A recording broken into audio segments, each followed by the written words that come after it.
Okay, let's go from simple to advanced grammar again. And today we're going to be looking at relative pronouns as objects of prepositions. That's a huge name. Don't worry about it. Not a big deal. Just letting you know that relative pronouns are who, that, and which. And prepositions are things like on, in, at, about, within, and these things, right? But don't worry about the name. Now let's see how we can make more complex and advanced grammatical structures. So when we have a sentence like this, I called my friend Sean, who I always depend on. It's a correct sentence. There's nothing wrong with it.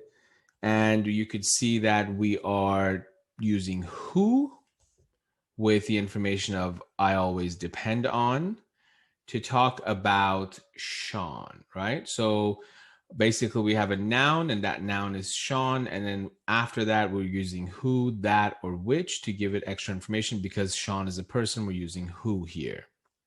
Now, the only other thing that you need to pay attention to is that the information, and hopefully you know this if you're taking this course already, but the information inside the who clause or the relative clause here, inside of this, the information ends with a preposition, right?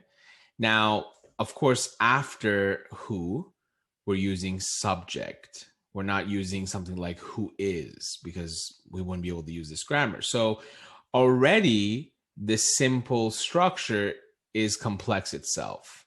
So already it's a structure that you see you have your sentence, which ends with a noun, and then you have your extra information with, let's say, who here, or it could be which, it could be that. But then after that, you're using a subject, right? So you cannot use a verb. So it could be something like this. I talked to my friend who my wife hates, right? Or I study lessons that I find difficult, right? So, I mean, it's just that who or that or which part needs to come with a subject after it and then whatever else is in that part. And on top of that, it needs to end with a preposition. So there's a lot of things happening here before you can actually make your complex sentence structure. Making it complex is very easy, but reaching the point where you can make it complex is more difficult. Now I will show you lots of examples and it will kind of click for you. But remember, you need to have who, that, or which, and it needs to have a subject after it. And in that part, there needs to be a preposition that it ends with. Now, because we don't like ending sentences with prepositions and we want to make it more formal, more academic, we change it and we make it more complex and advanced. And it becomes something like this. I called my friend Sean, on whom I always depend. So this part is very easy. I took the who and I made it whom. And then I took that on, which was at the end, and I put it before the whom. That's it. So who becomes, and I'll bring it all the way over here, whom. And on here, the preposition comes right before it, right? That's it. It's very easy to make it complex. I called my friend Sean, on whom I always depend. Now, you don't have to use whom. You could use which, but we don't use this grammar with that. So examples would look like this. Of course, remember, which turns into which and who turns into whom.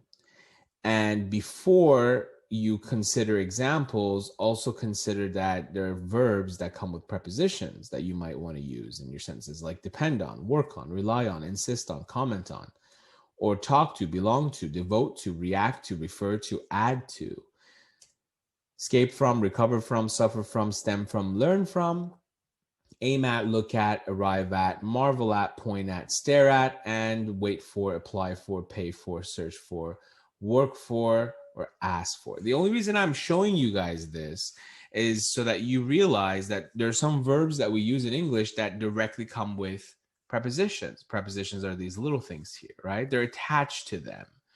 Most of the time you say talk to, I talk to my friend, right? Or this belongs to my wife, right? So you're using these prepositions naturally that come after these verbs. Suffer from something, arrive at a location, right? Marvel at something. So you need to have these as a part of your sentence with the who and the which to be able to make this complex grammar come to life. Now let's look at examples. So the government took the items which we had paid for. This looks like a good sentence. It has a noun, and that's items. And then the information is for that noun, right? Which we had paid for. And we do have a subject after the which, and we do have a preposition at the end. So these are the things, right? You need to have a noun, which or who after it, subject after that, and then it needs to end with a preposition. How does it end with a preposition? When we have a verb like paid for that comes with a preposition. In this case, we make the adjustment. The government took the items for which we had paid. We're not using whom because we're talking about items, and which stays the same. So the government took the items for which we had paid. I love having friends who I can rely on. So I have friends, I have who I can rely on. So that's who and then the subject. And I do have rely on, which has a preposition at the end. So this turns into, I love having friends on whom I can rely. Remember, who becomes whom. The professor found a job which we can easily apply for. So we have a job, which, and then subject, and then our verb has the preposition attached. So it becomes, the professor found a job for which we can easily apply. This is beautiful. It's definitely recommended in writing. It's basically just making it a very small change to who and which, so that your end, the end of your sentence doesn't end with a preposition, because that's not nice. It's okay, and people do it, but it's just better that you don't. But remember, inside the simple structure, there's a lot going on. You need to make sure that your simple sentence, so these are all the simple structures really, they all have a sentence with ending with some sort of noun like this, items, friends, a job.